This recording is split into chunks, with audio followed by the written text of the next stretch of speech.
Bien le bonjour tout le monde et bienvenue à l'épisode numéro 5 du podcast Drop la POC avec votre humble serviteur Olivier Breton. Et dans cet épisode numéro 5 cette semaine, nous allons commencer à préparer notre pool de hockey. On sait évidemment que les activités dans la Ligue nationale ne seront pas régulières cette année. On n'a pas de hockey jusqu'à maintenant et on ne sait pas encore la date officielle de la prochaine saison. Selon les rumeurs qu'on a présentement dans la Ligue nationale, peut-être on serait en mesure de commencer le 1er janvier avec une division canadienne et des divisions américaines, ou plutôt on attendrait la venue d'un vaccin et on débuterait peut-être durant le mois de février avec un calendrier un peu plus régulier. Mais il reste qu'on n'a pas encore de confirmation à ce niveau-là. Mais pour l'instant, ce qu'on peut faire en tant que fan de hockey, c'est de se préparer pour notre pool de hockey parce que ça, on n'y échappera pas. Alors aujourd'hui, il sera question des 30 meilleurs attaquants de la Ligue nationale en vue de la saison 2020-2021. Et c'est parti! Alors, first overall, je crois que ça va pas en surprendre... Ça surprendra pas grand monde si je prends ce joueur en première position dans les attaquants. Il s'agit évidemment du centre des Oilers Edmonton, la vedette Connor McDavid. Alors évidemment, McDavid a plus rien à prouver. Il a prouvé depuis son arrivée dans la Ligue nationale que c'est vraiment un joueur d'impact. Alors l'an passé a été un petit peu blessé, mais a quand même connu une très bonne saison. Alors 97 points en 64 matchs. A présenté un différentiel de moins 6, mais je vous dirais qu'à ce niveau-là, c'était peut-être une petite exception à la règle parce que McDavid dans les séries a encore prouvé qu'il était un des meilleurs, si c'est pas le meilleur présentement, dans la Ligue nationale avec 9 points en 4 matchs lors des séries éliminatoires. Alors McDavid, my first choice. Deuxième attaquant, alors là, je crois que le débat est parti à savoir qui est le deuxième meilleur attaquant. Alors, moi j'irais avec, encore une fois, Nikita Kucherov. Alors, certains vont dire pourquoi tu n'as pas pris Draisaitl, mais je crois quand même que Kucherov a encore tout un jeu à amener. En série, encore une fois, explosé pour le Lightning. 34 points en 25 matchs durant les séries. Une saison finalement de 85 points en 68 matchs. Mais on sait que Kucherov est capable d'être le meilleur attaquant, sinon le meilleur ailier de la Ligue nationale. En 2018-2019, avait connu une saison de 128 points en 82 matchs. Alors, c'est un excellent attaquant, on le sait très bien. Il est capable de tout faire, a des mains magiques, fait preuve également d'explosion. C'est un joueur extrêmement intelligent, un IQ extrêmement élevé pour Nikita Kucherov. Alors, moi, j'irais encore avec le bon vieux russe Kucherov, âgé de 27 ans, chez le Lightning.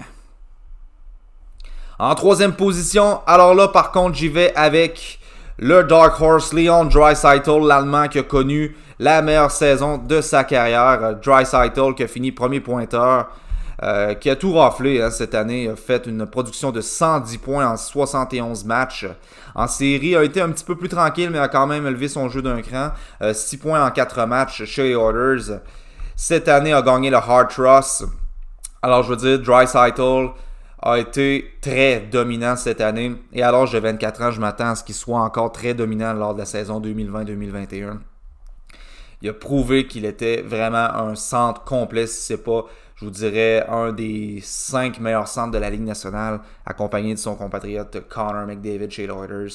Alors, à 6 pieds 2, 208 livres, je veux dire, c'est le prototype parfait d'un centre de premier trio. Et en plus de ça, il est même pas premier centre chez les Oilers, il est deuxième. Alors, Draisaitl, pour moi, serait le troisième choix overall. En maintenant quatrième position, j'y vais avec la vedette de l'Avalanche du Colorado, Nathan MacKinnon, âgé de 25 ans, 6 pieds 200 livres, un prototype centre de premier trio, franchise aussi, 93 points en 69 matchs l'an dernier, a été explosif, a été dominant durant les séries, 25 points en 15 matchs, alors toute une domination de Nathan MacKinnon, et je m'attends à ce que ça se poursuive en 2020-2021. Je crois que MacKinnon a prouvé ces 3 dernières saisons à quel point c'est un centre qui est stable, un joueur stable, qui produit offensivement année après année. Ces 3 dernières saisons, il a réussi à atteindre le plateau des 90 points en une saison. Alors, en 2017-2018, 90 points. 2018-2019, 99 points. Et là, encore une fois, il est encore plus dominant cette année avec une production de 93 points, mais seulement en 69 matchs. Alors, McKinnon n'a plus rien à prouver. C'est un des centres les plus dominants, un des joueurs les plus dominants offensivement de toute la Ligue nationale. Maintenant, en 5e position, j'y vais avec le meilleur ailier gauche de toute la Ligue nationale de hockey. Il s'agit de Artemi Panarin des Rangers de New York. Panarin qui, année après année, progresse constamment. On sait, avait déjà fait sa marque chez les Blackhawks lors de sa saison recrue, avait joué avec un certain Patrick Kane et certains se demandaient si ce joueur-là avait été avantagé par sa présence sur le trio de Kane, mais il a vraiment prouvé ces 2-3 dernières saisons que c'est un ailier de qualité, très dominant, qui est capable de driver à lui seul un trio. Alors cette année, une production de 95 points en 69 matchs. Il a vraiment développé une très grande chimie avec Mika Zibanejad. Et ça ne m'étonnerait pas que Panarin connaisse le même genre de saison, surtout avec l'arrivée de Alexis Lafrenière. Ils ne joueront probablement pas sur le même trio, mais sur l'avantage numérique, Lafrenière pourrait se retrouver avec Zibanejad, Panarin, et en plus avec un DiAngelo à la défensive. Je crois que tout est permis pour Artemi Panarin de connaître le même genre de saison. On le sait, c'est un ailier de très grande qualité, un très high skill player, capable, un très bon tir du poignet, est capable de tout faire sur la glace, un IQ au-dessus de la moyenne. C'est un joueur de finesse et à 28 ans, il arrive dans son prime. Alors Panarin serait mon 5e choix chez les attaquants. En 6e position, j'y vais avec un vétéran, le bon vieux Patrick Kane, qui reste un des attaquants les plus électrisants de toute la Ligue nationale chez les Blackhawks de Chicago. Patrick Kane, on le sait, c'est un très grand high skill player, un des meilleurs ailiers droits de toute la Ligue nationale, avait été repêché first overall en 2007 et a été littéralement un joueur de franchise pour les Blackhawks. A connu une saison de 84 points en 70 matchs. C'est le genre d'attaquant qu'on le sait qu'il va avoir des bonnes saisons. La seule chose, c'est qu'on ne sait peut-être pas jusqu'à quel point il va exploser offensivement.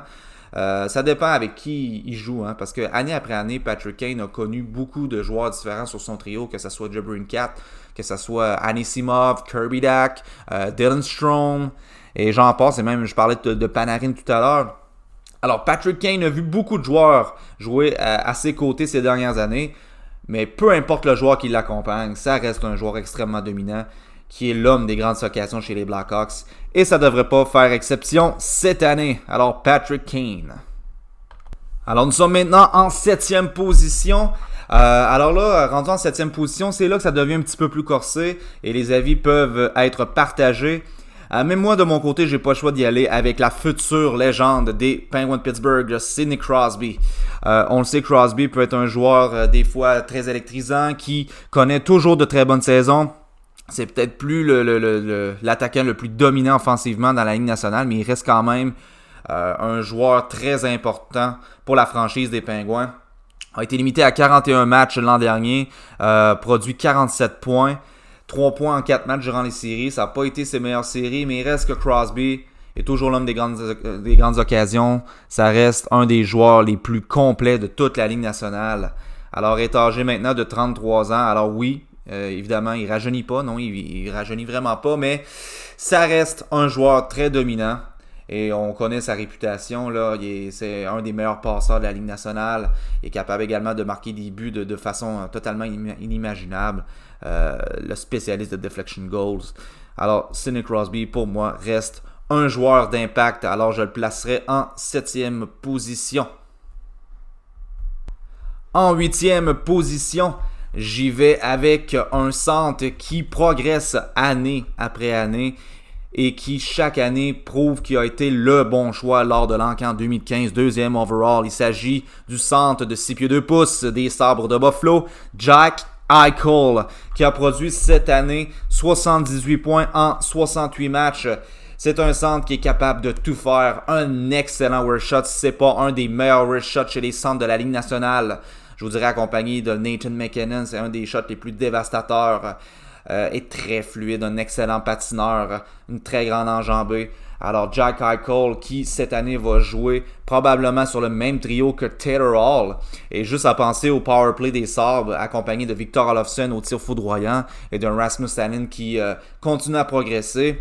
Je ne verrais pas pourquoi Jack Eichel, âgé de 23 ans, ne deviendrait pas encore plus dominant chez les Sabres cette année. Alors je m'attends à toute une saison s'il peut évidemment rester en santé.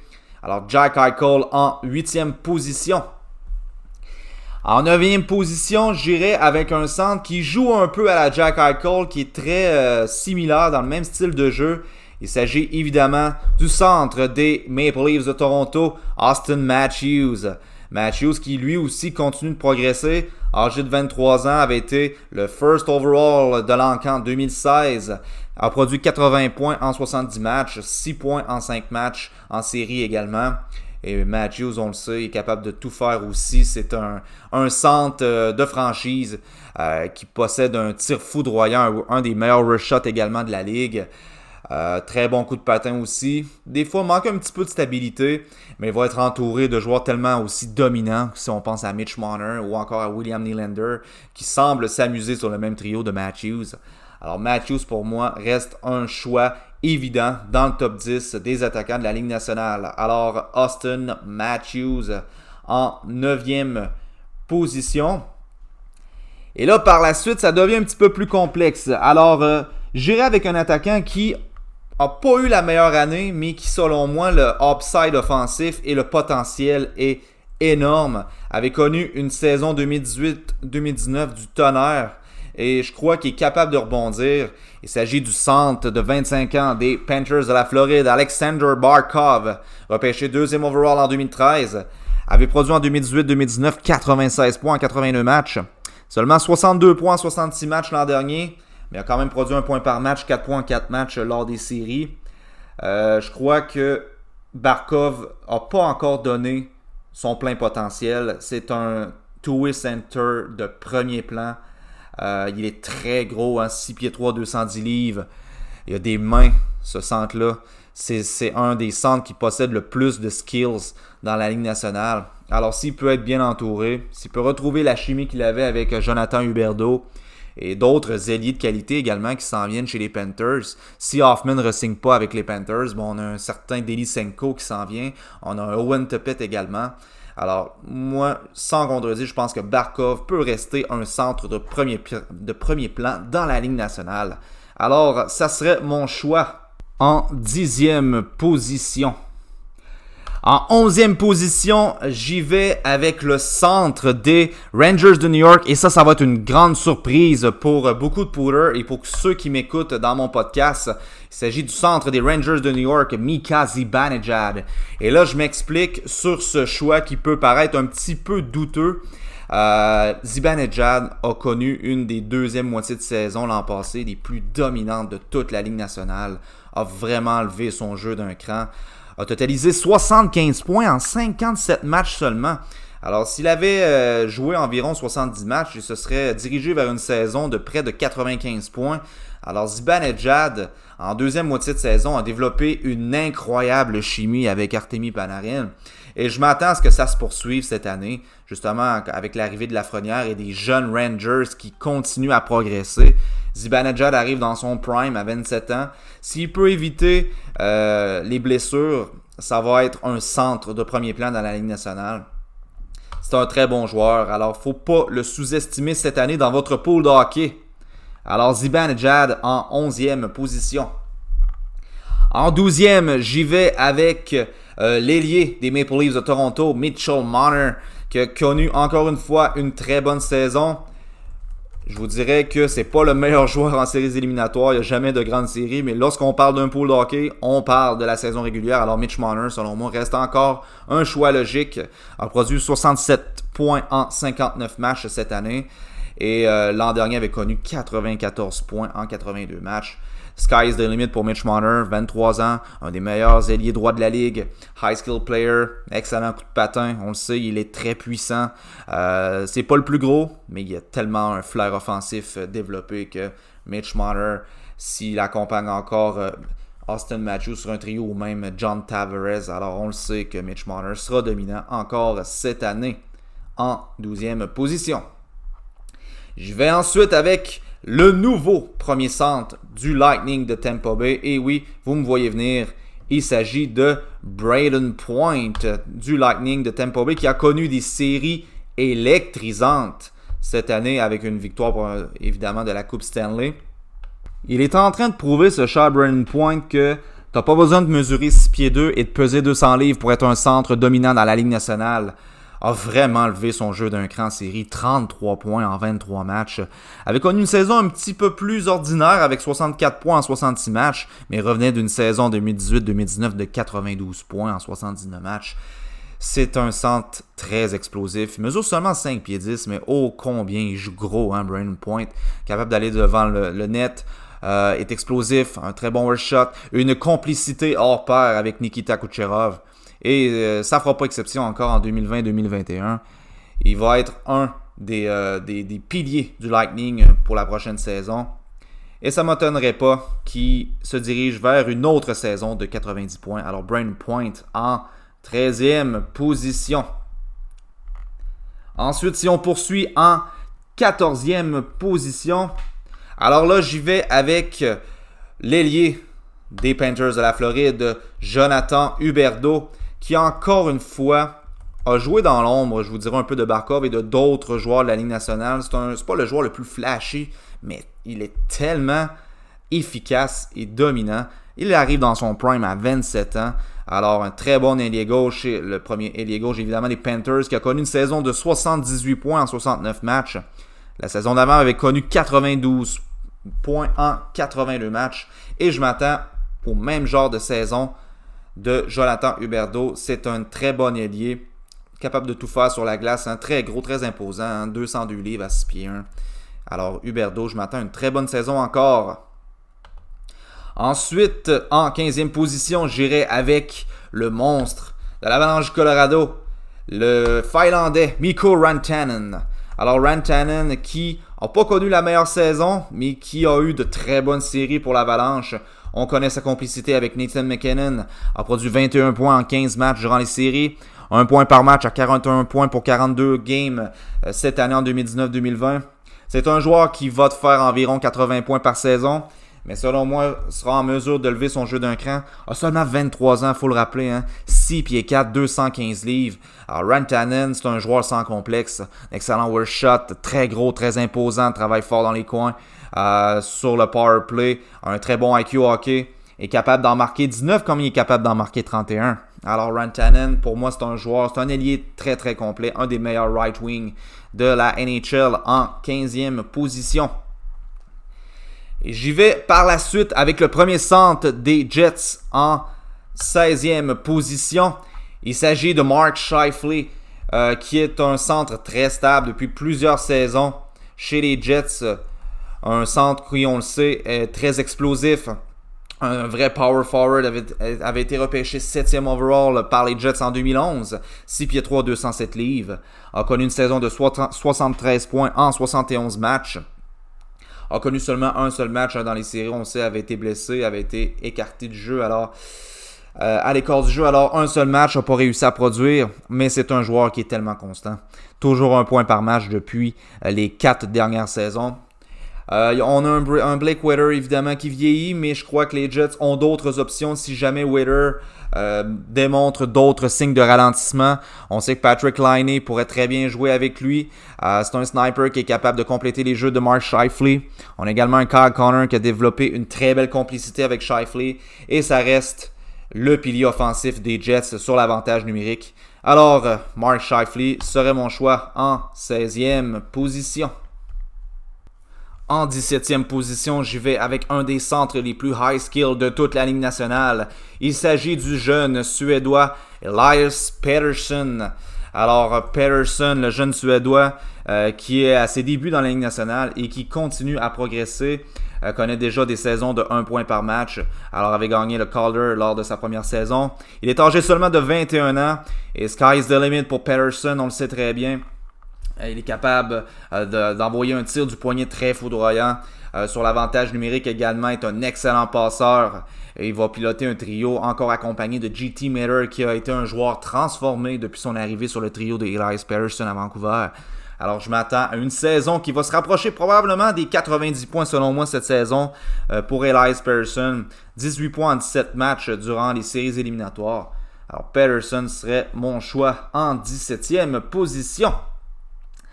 Et j'y vais avec, par la suite, un centre qui joue un peu à la Pettersson, le même genre de prototype de centre, jeune centre des Hurricanes de la Caroline, Sebastian Aho, qui lui aussi continue de progresser et est devenu vraiment le pilier offensif des Hurricanes. Alors, Sebastian Aho, il n'est pas si vieux que ça, là. Alors, on pense déjà que c'est un vétéran et qu'il en a beaucoup sous la cravate, mais il est seulement âgé de 23 ans. Va jouer déjà sa 5e saison dans la Ligue nationale. A produit 66 points en 68 matchs cette saison. 12 points en 8 matchs par contre en série. Alors là, il a vraiment levé son jeu d'un cran. Alors lui aussi, c'est le genre de joueur à qui je m'attends une saison peut-être de 90 points l'an prochain. C'est vraiment un joueur à surveiller. Et que dire de sa production avec Andrei Svechnikov. Ces deux joueurs-là vont jouer sur le même trio, je pense, pour plusieurs saisons. Alors, à surveiller également Sebastian Aho.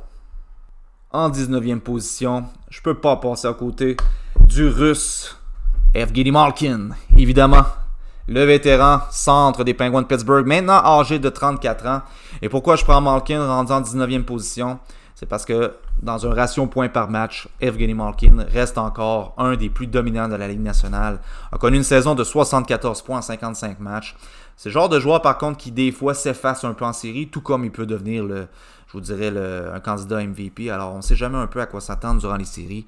Mais en ce qui concerne les saisons régulières, si ce joueur-là pouvait arrêter de se blesser, ben ça resterait encore un joueur, je vous dirais, qui ferait partie de mon top 10 des attaquants de la Ligue nationale.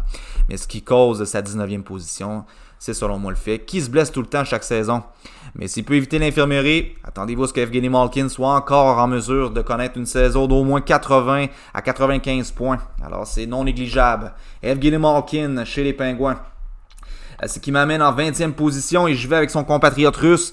Là, je peux pas passer à côté du meilleur sniper de l'histoire de la Ligue nationale, Alexander Ovechkin, qui lui aussi rajeunit pas, on le sait, mais reste un franc-tireur de premier plan.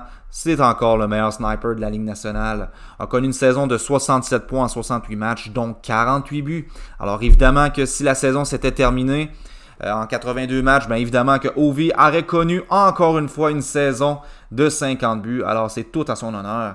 Alors pour moi, Ovi va rester un attaquant qui va se rapprocher de 1 point par match pour la saison 2020-2021. Alors Ovi en 20e position. Et j'y vais par la suite avec un autre Russe, mais celui-là est beaucoup plus jeune. Chez les Hurricanes de Caroline, celui-là est en train de grimper dans les charts et dans les fantasy drafts. Il s'agit de Andrei Svechnikov, qui avait été le deuxième choix au total des Hurricanes de la Caroline dans l'encan de 2018 et a connu une progression fulgurante cette saison. Après une saison recrue un petit peu décevante de 37 points en 82 matchs, a totalement levé son jeu d'un cran avec 61 points en 68 matchs cette saison et encore plus en série avec ses 4 buts, 3 passes, 7 points en 6 matchs. Il peut tout faire sur la glace, Svechnikov, un grand gaillard de 6 pieds 2, 195 livres, a été capable de faire un lacrosse goal 2 fois cette année. Alors, pas juste une fois comme l'avait fait Crosby dans le temps dans le junior, mais bien 2 fois, et ce, dans la Ligue nationale. Et en plus de posséder un tir du poignet foudroyant, il va devenir un des meilleurs ailiers droits de la Ligue nationale dans les 2-3 prochaines saisons, je vous le garantis. Alors, Andrei Svechnikov en 21e. Et là, peut-être certains vont me dire « Ouais, mais là, il y a vraiment un joueur dominant que tu as oublié. » là. Je ne l'ai pas oublié. Le seul problème, c'est les blessures. En fait, il y en a même 2 que j'ai oubliés. Et les 2 se retrouvent chez les Bruins de Boston. Et c'est à cette position que je vais choisir, compte tenu des blessures, Brad Marchand. On ne peut pas oublier Brad Marchand, évidemment, qui connaît des saisons du tonnerre depuis 3 ans et qui va encore être un attaquant dominant dès son retour de blessure, je vous dirais, à la fin janvier. Il est âgé de 32 ans. C'est la petite peste, on le connaît. Tout le monde le déteste à Montréal, mais ô combien qu'on le prendrait sur notre premier trio. Alors, on a fait 87 points en 70 matchs et 12 points en 13 matchs en série. Avait connu 100 points, sa seule saison de 100 points en 2018-2019. Et selon moi, aussitôt que le premier trio des Bruins va être redevenu intact avec Patrice Bergeron et David Pastrnak. Mais attendez-vous à ce que Marchand reprenne du poil de la bête et redevienne un des ailiers les plus dominants de la Ligue nationale. Alors, Brad Marchand serait mon prochain choix. Et si je vais par la suite, logiquement, j'y vais avec David Pastrnak. Et pourquoi je prends Pastrnak après? Tout simplement, encore une fois, à cause des blessures. On sait qu'il va être à l'écart jusqu'à la mi-février. Mais si on parle du joueur, évidemment, Pastrnak a vraiment prouvé que c'est un des joueurs les plus dominants de toute la Ligue nationale, un des meilleurs francs-tireurs, a connu une saison de 48 buts, 47 passes également, 95 points en 70 matchs. 1 point par match durant les séries, n'a peut-être pas été aussi dominant, mais on sait qu'il était un peu affecté par des blessures durant les dernières séries. Et Pastrnak, s'il peut jouer une saison de 82 matchs, c'est un joueur qui va totaliser sans problème, 100 points. Et il est âgé seulement de 24 ans. Alors, vraiment, Pastrnak, c'est tout un joueur de hockey. Et c'est pourquoi je le placerai à cette position. En 24e position, j'y vais avec le capitaine du Lightning de Tampa Bay. Et là, encore là, c'est un choix qui peut être très risqué. C'est pourquoi je le mets aussi loin dans mon top 30. Steven Stamkos, qui avait été le premier choix de l'an en 2008, on le sait, a été limité à un seul match durant les séries, aux prises avec de grandes blessures. À sa seule présence sur la glace, a quand même réussi à marquer. Alors, si ce joueur peut redevenir en santé, il n'y a aucune raison pourquoi Steven Stamkos ne serait pas encore capable d'être dominant dans la Ligue nationale. Il a connu une saison de 66 points en 57 matchs, 98 points en 2018-2019. C'est un sniper, on le sait. Il a le potentiel de marquer 40 buts dans cette ligue-là. Alors, tout dépend. Tout va dépendre de son état de santé. Et s'il réussit à redevenir en santé, et si il n'accepte pas de lever sa clause de non-échange et qu'il reste chez le Lightning sur un trio piloté par Brayden Point et Nikita Kucherov, alors, dans ce cas-ci, Steven Stamkos peut rester le joueur qu'il a déjà été, et seulement âgé de 30 ans. Alors, c'est pas encore terminé cette carrière-là, c'est pas encore terminé ce prime-là de Steven Stamkos, mais tout va dépendre évidemment de son état de santé. Alors c'est pourquoi je le mets en 24e position. En 25e position, j'y vais avec un centre qui est un des meilleurs patineurs de toute la Ligue nationale. Je vous dirais un coup de patin un peu à la McDavid et qui va continuer à progresser. Il s'agit évidemment du centre des Islanders de New York, Matthew Barzal. Âgé seulement de 23 ans, Barzal a connu une saison de 60 points en 68 matchs, a connu d'excellentes séries, a levé son jeu d'un cran et est devenu vraiment un des leaders des Islanders avec une production de 17 points en 22 matchs. Barzal est capable de changer le cours d'un match, possède un excellent lancer, est extrêmement rapide, très dur, très explosif et très dur à rattraper. Barzal avait gagné le concours de compétition du patineur le plus rapide dans la Ligue nationale dans le match des étoiles l'an passé. Et Barzal va rester un centre de premier trio, un centre de premier plan chez les Islanders et dans tout le circuit Bettman. Je m'attends à une très bonne saison du jeune Barzal. En 26e position, j'y vais avec un des joueurs qui possède les plus belles mains de la Ligue nationale, des mains en or. Il s'agit de rester un petit peu plus constant et c'est un joueur qui est capable d'atteindre le plateau des 90 points en une saison. C'est le petit attaquant des Flames de Calgary, Johnny Gaudreau. Âgé de 27 ans, un ancien choix de 4e ronde, Gaudreau a connu une saison un peu ordinaire avec 58 points en 70 matchs, mais c'est un joueur qui est capable d'atteindre les 90 points sans problème. Tout dépend de comment va se comporter ses compatriotes sur son trio. Il s'agit de Sean Monahan et de Elias Lindholm. Est-ce qu'on va peut-être revoir un remaniement des trios l'an prochain chez les Flames? Ça reste à voir. Mais évidemment, la production de Gaudreau va également dépendre de l'avantage numérique des Flames. On sait que depuis le départ de Hamilton, la production offensive des Flames a un petit peu baissé. Mais s'ils sont capables de trouver des solutions à ce niveau-là, Johnny Gaudreau va rester un ailier gauche de qualité dans la Ligue nationale. En 27e position, j'y vais avec un des bons leaders de la Ligue nationale.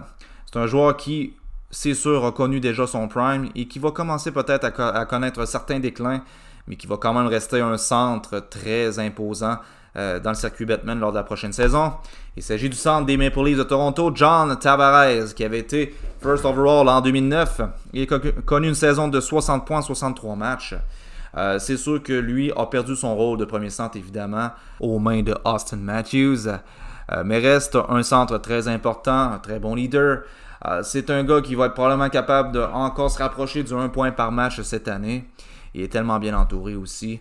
Il reste encore de jouer avec Mitchell Marner. Alors, John Tavares en 27e position. En 28e position, j'y vais avec un attaquant qui progresse année après année et vraiment on the rise. Il s'agit de l'ailier des Jets de Winnipeg, Kyle Connor, qui n'est pas le joueur le plus foudroyant et le plus, je vous dirais, flashy dans la Ligue nationale, mais il est vraiment très efficace. Il est capable de tout faire. C'est un excellent marqueur. Très bon patineur également. Il complète tellement bien son trio avec Mark Scheifele et Blake Wheeler. Selon moi, c'est ce trio-là qu'on devrait revoir chez les Jets cette saison, malgré le fait que Paul Maurice a un peu remanié ses trios cette année, surtout avec les demandes de Patrick Laine. Mais Kyle Connor, quelle saison! 73 points, 71 matchs. Et avait connu une saison de 66 points en 82 matchs. Alors on voit très bien cette progression de ce jeune ailier gauche de 23 ans qui n'a pas fini de faire tourner les têtes à Winnipeg. Alors c'est pourquoi je le place en 28e position. Et par la suite, c'est son ailier en fait que je placerai en 9e position, Blake Wheeler, qui l'an passé aurait été beaucoup plus haut dans mon classement, mais qui a connu une saison un peu en deçà de ce qu'on s'attend habituellement de Blake Wheeler. Mais il reste quand même un ailier très explosif, un gros power forward, un des meilleurs ailiers passeurs de la Ligue nationale. Et maintenant âgé par contre de 34 ans, hein? Alors vieillit un petit peu le bon vieux Blake Wheeler, mais c'est un joueur qui est encore capable d'atteindre 1 point par match. Avait eu un début de saison très difficile l'an passé, mais en deuxième moitié de saison est redevenu le Blake Wheeler qu'on avait connu. Il a terminé avec une saison de 65 points en 71 matchs. Mais moi, je m'attends à une meilleure saison de la part de Blake Wheeler. S'il peut être capable d'atteindre le plateau des 80 points, ça va être une très bonne nouvelle dans le cas de Wheeler. Mais c'est évident que ses meilleures saisons sont maintenant derrière lui. Il avait atteint un plateau de 91 points en 2017-2018, ainsi qu'une saison identique en 2018-2019 avec 91 points. C'est vraiment un passeur. Hein? C'est un joueur qui atteindra jamais plus de 20 buts dans la Ligue nationale. En fait, entre 20 et 25 buts. Mais c'est un gars qui est capable d'avoir 60 à 70 passes. Alors, c'est un excellent ailier encore. Et c'est pour ça que je le place en 29e position. Et en dernière position, la 30e. J'ai pas le choix cette fois-ci d'y aller avec un joueur qui n'a pas présenté beaucoup de constance ces dernières années. Mais qui, encore une fois, s'il se retrouve avec des joueurs avec lesquels il développe beaucoup de chimie, sky's the limit dans le cas de ce joueur-là. Et c'est la plus grande signature des agents libres dans l'entre-saison. Et vous me voyez venir. Il s'agit de l'ailier gauche. Maintenant, des Sabres de Buffalo, Taylor Hall. Alors c'est certain que Taylor Hall a connu un petit peu moins de stabilité cette saison en jouant pour deux clubs. Les Devils du New Jersey avaient fait 25 points en 30 matchs, alors c'était pas une mauvaise production chez les Devils, mais qui avait ensuite été échangé aux Coyotes de l'Arizona et qui avait réussi à produire 27 points en 35 matchs. Alors, c'est pas mauvais, mais Hall nous a déjà habitués à de meilleures productions. On sait que c'est un ancien MVP, notamment en 2017-2018, avait produit 93 points en 76 matchs.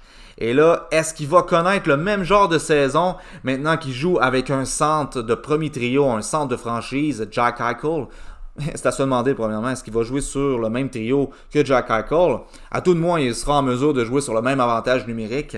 Alors, je m'attends probablement à une très bonne saison. Pourquoi? Parce que Taylor Hall a signé seulement une entente de 1 an qui va lui rapporter 8 millions. Alors, évidemment, Hall joue son prochain contrat. Alors, je m'attends à un joueur qui devrait atteindre le plateau des 80 points. Et c'est vraiment un power forward qui est capable de driver le net, qui est capable de patiner d'un bout à l'autre et je vous dirais, de transporter, de distribuer la rondelle et de la transporter vers le filet. C'est un excellent attaquant. Avait été le premier choix au total lors de l'encan de 2010. Alors, Taylor Hall serait mon dernier choix en 30e position.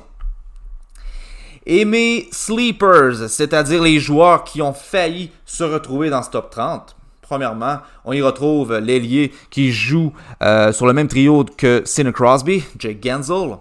On y retrouve également Mark Stone qui est très stable année après année et qui a trouvé sa niche chez les Golden Knights. JT Miller qui a connu une explosion chez les Canucks ainsi que dans les séries éliminatoires sur le même trio qu'Elias Pettersson. On y retrouve également Teuvo Teravainen qui produit pratiquement 1 point par match et qui connaît une très belle chimie également avec Sebastian Aho. On y retrouve également le sniffer de poudre, Evgeny Kuznetsov. Mais il reste que Kuznetsov, c'est un très très bon centre. C'est un centre qui possède de très grandes habiletés. Et son compatriote chez les Capitals également, Nicklas Backstrom. Alors c'est selon moi les joueurs qui ont failli se retrouver dans le top 30. Et évidemment, peut-être que ce top 30-là que je vous donne aujourd'hui, ça va finalement pas être la bonne formule. Mais en date d'aujourd'hui, moi j'y vais avec ces 30 joueurs. Alors sur ce, lors du prochain épisode, je vous transmets les 20 meilleurs défenseurs de la Ligue nationale. Alors on se dit à la prochaine. Bye bye!